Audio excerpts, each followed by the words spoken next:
ಯಲ್ಲಾಪುರ ಪಟ್ಟಣದ ಮುರಾರ್ಜಿ ದೇಸಾಯಿ ವಸತಿ ಶಾಲೆಯ ಆವರಣದಲ್ಲಿ ಮಾನವ ಕಳ್ಳ ಸಾಗಾಣಿಕೆ ತಡೆ ದಿನಾಚರಣೆ ಮತ್ತು ಬಹಿಷ್ಕಾರ ಪದ್ಧತಿ ನಿರ್ಮೂಲನಾ ಜಾಗೃತಿ ಅಭಿಯಾನ ಕಾರ್ಯಕ್ರಮ ನಡೆಯಿತು. ತಾಲೂಕಾ ಕಾನೂನು ಸೇವಾ ಸಮಿತಿ, ವಕೀಲರ ಸಂಘ, ಅಭಿಯೋಜನಾ ಇಲಾಖೆ ಹಾಗೂ ವಿವಿಧ ಇಲಾಖೆಗಳ ಸಹಯೋಗದಲ್ಲಿ ಈ ಕಾರ್ಯಕ್ರಮವನ್ನು ಹಮ್ಮಿಕೊಳ್ಳಲಾಗಿತ್ತು. ಕಾರ್ಯಕ್ರಮವನ್ನು ಸಿವಿಲ್ ನ್ಯಾಯಾಧೀಶರಾದ ಲಕ್ಷ್ಮೀಬಾಯಿ ಪಾಟೀಲ್ ಅವರು ಉದ್ಘಾಟಿಸಿ ಮಾತನಾಡಿದರು. ತಹಶೀಲ್ದಾರ್ ಅಶೋಕ್ ಭಟ್ ಕಾರ್ಯಕ್ರಮದ ಅಧ್ಯಕ್ಷತೆ ವಹಿಸಿ ಮಾತನಾಡಿದರು. ವಕೀಲರಾದ ಗಣೇಶ್ ಭಟ್ ಉಪನ್ಯಾಸ ನೀಡಿದರು. ದೇಶ ವಿದೇಶಗಳಲ್ಲಿ ಅಂದ್ರೆ ಬೇರೆ ದೇಶ ಮತ್ತು ನಮ್ಮ ದೇಶದ ಮಧ್ಯದಲ್ಲಿ ಅಥವಾ ರಾಜ್ಯಗಳ ಮಧ್ಯದಲ್ಲಿ ಹೀಗೆ ಅನೇಕ ಕಡೆ ನಡೆಯುತ್ತೆ. ಇನ್ನು ನಮ್ಮ ದೇಶದಲ್ಲಿ ಹೇಳಬೇಕು ಅಂತಾರೆ ಪ್ರಮುಖವಾಗಿ ವೆಸ್ಟ್ ಬೆಂಗಾಲ್, ಪಶ್ಚಿಮ ಬಂಗಾಳ, ರಾಜಸ್ಥಾನ ಮತ್ತೆ ಗುಜರಾತ್ ರಾಜ್ಯಗಳು ಅತಿ ಹೆಚ್ಚಿನ ಪ್ರಮಾಣದಲ್ಲಿ ಈ ಮಾನವ ಕಳ್ಳ ಸಾಗಾಣಿಕೆ ಪ್ರಮುಖವಾದಂತಹ ರಾಜ್ಯಗಳು. ಇನ್ನು ಈ ಮಾನವ ಕಳ್ಳ ಸಾಗಾಣಿಕೆ ಹೇಗೆ ನಡೆಯುತ್ತೆ? ಅನೇಕ ವಿಧದಲ್ಲಿ ನಡೆಯುತ್ತೆ. ಏನೇನು ನಡೆಯುತ್ತೆ ಮಾನವ ಕಳ್ಳ ಸಾಗಾಣಿಕೆ ಅಂತ ನೋಡೋದಾದ್ರೆ ಮೊದಲಿಗೆ ಮಕ್ಕಳ ಸಾಗಾಣಿಕೆ. ಮಕ್ಕಳನ್ನ ಬೇರೆ ಬೇರೆ ಕೆಲಸಕ್ಕಾಗಿ ಫ್ಯಾಕ್ಟರಿಗಳಲ್ಲಿ ಮತ್ತೆ ತಮ್ಮ ಲೈಂಗಿಕ ಇಚ್ಛೆಗಾಗಿ ಮನೆ ಕೆಲಸಕ್ಕಾಗಿ ಹೀಗೆ ಅನೇಕ ರೀತಿಯಲ್ಲಿ ಮಕ್ಕಳನ್ನ ಬಳಸ್ಕೊಳ್ತಾರೆ. ಆಫ್ರಿಕಾ ಖಂಡ ಇದರೊಳಗೆ ಪ್ರಮುಖವಾದದ್ದು. ಮಕ್ಕಳನ್ನ ಅಲ್ಲಿ ಸಾಗಣೆ ಮಾಡಿದ್ದಾರೆ, ಅಲ್ಲಿಂದ ಸಾಗಣೆ ಮಾಡಿದ್ದಾರೆ. ಇನ್ನು ಬಲವಂತವಾಗಿ ಮದುವೆ ಮಾಡೋದು ಸಹ ಒಂದು ರೀತಿಯ ಮಾನವ ಕಳ್ಳ ಸಾಗಣೆ. ಲೈಂಗಿಕ ಸಾಗಣೆ, ಲೈಂಗಿಕ ಇಚ್ಛೆಗಾಗಿ ಮಹಿಳೆಯನ್ನು ಸಹ ಸಾಗಣೆ ಮಾಡಲಾಗಿದೆ. ಇದು ಸಹ ಒಂದು ರೀತಿಯ ಮಾನವ ಕಳ್ಳ ಸಾಗಣೆ. ಇನ್ನು ಕಾರ್ಮಿಕ ಕಳ್ಳ ಸಾಗಣೆ ಯಾವುದೋ ಇರ್ಬೋದು. ನೀವು ಈಗ ಅವ್ರು ಹೇಳ್ತಾರೆ 18 ವಯಸ್ಸು ವಯೋಮಾನದವರೆಗೆ ಅಂತ. ನಿಮಗೆ ಕಲಿಯುವ ವಯಸ್ಸು. ನಾನು ಹೇಳಿದ್ನಲ್ಲ, ನೀವು ಸೂರ್ಯಾಭಿಮುಖವಾಗಿ ಹೋಗಿ ಕತ್ತಲೆ ಕಡೆಗೆ ಯಾಕೆ ಹೋಗ್ತೀವಿ? ಸೂರ್ಯನ ಕಡೆ ಹೋಗ್ಬೋದಲ್ಲ.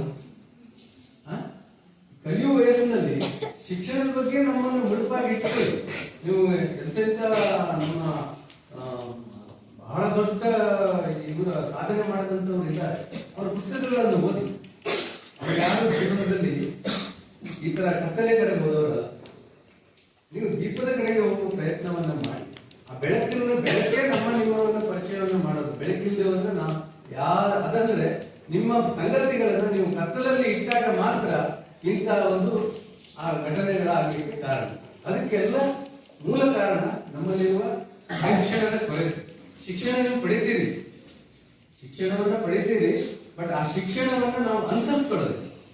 ನಮ್ಮ ನಿಜ ಜೀವನದಲ್ಲಿ ಆ ಶಿಕ್ಷಣ ನಮಗೆ ಬರಬೇಕು. ಬರೇ ಪುಸ್ತಕಕ್ಕಾಗಿ ಅಥವಾ ಓದಿ ನಾವು ಬರೆಯೋದಷ್ಟೇ ಅಲ್ಲಿಗೆ ಬಿಡೋದಲ್ಲ. ಅದನ್ನ ನಾನು ನಿಜ ಜೀವನದಲ್ಲಿ ಅನುಸರಿಸ್ಕೊಳ್ತಾ ಹೋದಾಗ ಮಾತ್ರ ತಪ್ಪುಗಳಾಗೋದಿಲ್ಲ. ಮೊನ್ನೆ ಒಂದು ಯಾವ ವ್ಯಕ್ತಿಗಳನ್ನು ಸಹ ಕನಿಷ್ಠ, ಮೇಲು, ಕೀಳು ಅನ್ನೋ ಮನೋಭಾವನೆ ಬೇಡ. ಎಲ್ಲರನ್ನು ಸಮಾನತೆಯಿಂದ ನೋಡಿಕೊಳ್ಳಬೇಕು. ಅಡಿಪಾಯ ಹಾಕಿಕೊಟ್ಟಿರುವುದು ನಮ್ಮ ಸಂವಿಧಾನ. ಆ ಸಂವಿಧಾನದ ತಳಹದಿಯ ಮೇಲೆ ನಾವು ಪ್ರತಿಯೊಂದು ಕಾನೂನುಗಳನ್ನು ಬಂದು ಇವಾಗ ನಾವು ಮಾನವ ಕಳ್ಳ ಸಾಗಾಣಿಕೆ ತಡೆ ದಿನಾಚರಣೆಯಲ್ಲಿ ಯಾಕೆ ಆಚರಣೆ ಮಾಡ್ತಾ ಇದ್ದೀವಿ?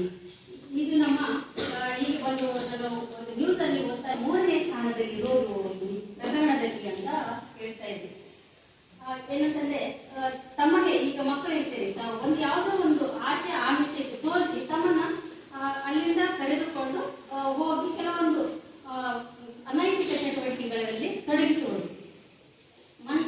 ಅಲ್ಲೇ ವಸ್ತುಗಳನ್ನು, ಹಣವನ್ನು, ಆಸ್ತಿಯನ್ನು ಕಳ್ಳತನ ಮಾಡುವುದು ಬೇರೆ, ಮನುಷ್ಯರನ್ನೇ ಕಳ್ಳತನ ಮಾಡಿಕೊಂಡು ಕರ್ಕೊಂಡೋಗಿ ಒಂದು ಸಾಮಾಜಿಕ ಅನೈತಿಕ ಕೆಲಸಗಳಲ್ಲಿ ಅವರನ್ನು ತೊಡಗಿಸುವುದು.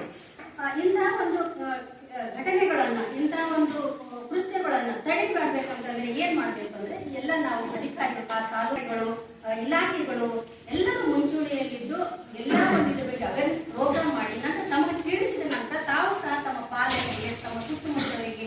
ಸಹಾಯಕ ಸರ್ಕಾರಿ ಅಭಿಯೋಜಕಿ ಜೀನತ್ ಬನು ಶೇಖ್, ಸಿಡಿಪಿಒ ಮೇಲ್ವಿಚಾರಕಿ ಪ್ರಮೋದಾ ಪಟ್ಕಾರ್, ಸಿಪಿಐ ರಮೇಶ್ ಹಾನಾಪುರ್, ಮುಖ್ಯಾಧ್ಯಾಪಕ ಸಂಜಯ್ ನಾಯ್ಕ್, ಸಮಾಜ ಕಲ್ಯಾಣ ಇಲಾಖೆಯ ಜ್ಯೋತಿ ಮೊದಲಾದವರು ಉಪಸ್ಥಿತರಿದ್ದರು. GN Bhat, Tattigadde, Nudisiri news, Yellapur.